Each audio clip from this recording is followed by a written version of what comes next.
Cruz, quien es nuestra experta en temas migratorios. Bienvenida, Saber. Muchas gracias, Wendy. Un saludo a todos los que nos escuchan. Hoy tenemos un tema muy interesante. Vamos a estar abordando los procesos de programación de citas para visas de residencia.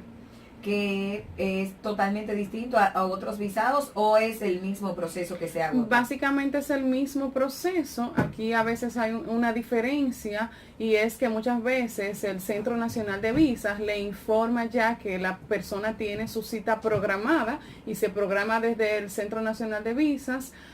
Y en otras ocasiones, entonces la persona tiene que manualmente hacer su proceso de programación de citas convencional, igual que el trámite de programación de citas para visas de turismo. Entonces hay muchas personas que a veces desconocen esa parte.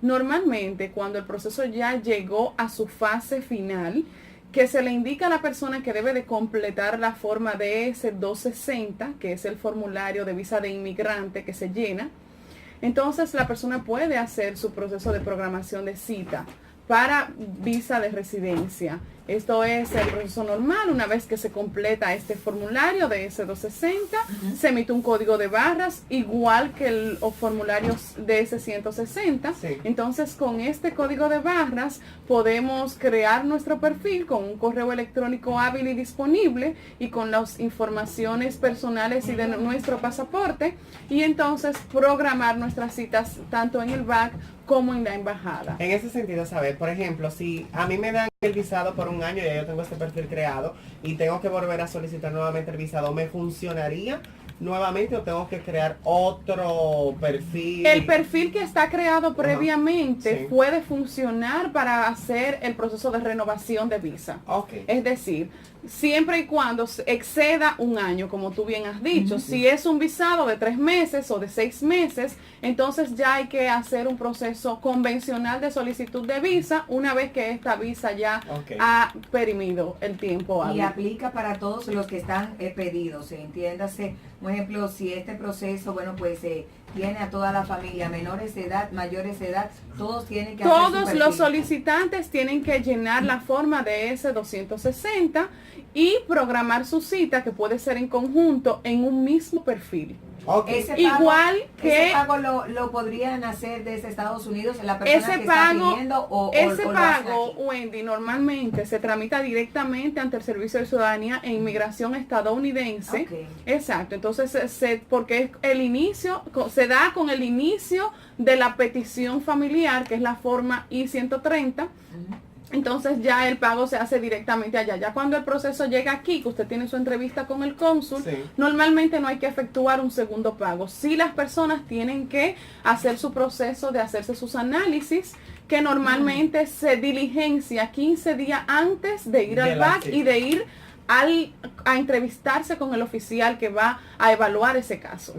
También quería apuntar sobre eso de los análisis. Por ejemplo, yo la mayoría de personas que conozco que han sido solicitados por familiares en los Estados Unidos, todos el que le han hecho el análisis se van. Eso quizás es una suposición mía, o ya yo creo que eso funciona así, todo el que le hacen análisis es porque se va, o tú has tenido caso de que después de los análisis... Sí, he manejado casos y situaciones. Por ejemplo, tuve un caso reciente de una persona que salió con el doping positivo y entonces tuvo que llegar a un proceso administrativo, solicitar el waiver y entonces ya eso es otro procedimiento que de acuerdo a lo que determine el Departamento de Seguridad de los Estados Unidos se le otorga ese waiver o no, de acuerdo a cómo se fundamente ese caso. Yo conozco uno que, por ejemplo, sé que vino de mi pueblo, se quedó en mi casa, alguien que lo conozco de mí también, y él de que se levantó café y naranja agria. ¿Queda eso? Ay, mi amor, claro. Realmente hay que ser cuidadoso. Pero también recordar el caso de Luis Vargas, que estaba pidiendo a todos sus hijos y cuando eran como 8 muchachos terminaron 3 siendo de él. Ay, hay un problema. El resto no era cuando le hicieron la famosa ADN. Sí, ya, exacto. Y ahí se da también, se han dado muchos esos casos, Wendy, que tú acabas de señalar, de personas que piden a su familiar directo, que muchas veces desconocen que realmente no es su hijo o su hija, entonces en el examen médico que se realiza ahí sale. Ese proceso se hace de papá a hijo, de mamá a hijo. y viceversa, también ¿hasta qué grado? El proceso de petición. Sí, familiar.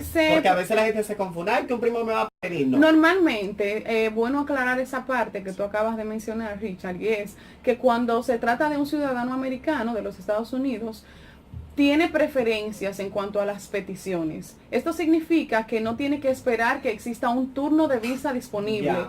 Los turnos de visa disponibles normalmente los determina el Departamento de Estado de los Estados Unidos. Sí, claro. Entonces hay un turno disponible de visa determinado para cada país y anualmente.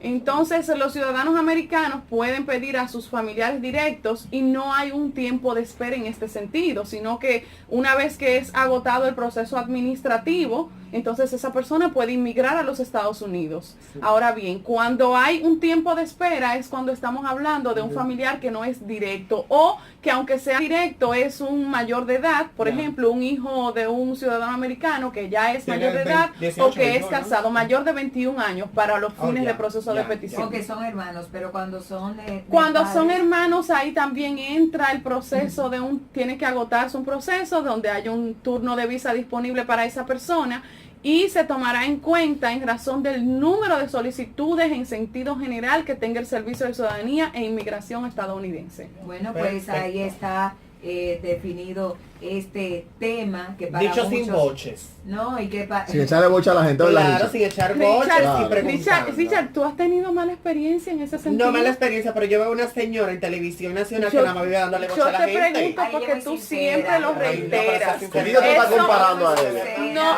No tiene que ver la sinceridad con... Pero yo sé que es lo que ella le hace falta. Dice un viejo refrán popular que lo valiente no quita lo cortés. ¿Sabes dónde la gente puede contactarte? Pueden seguirnos a través de nuestras redes sociales como Cruz Contreras Abogados y estamos disponibles en el teléfono que también tiene WhatsApp 809-328-5874. Bueno, pues ahí está.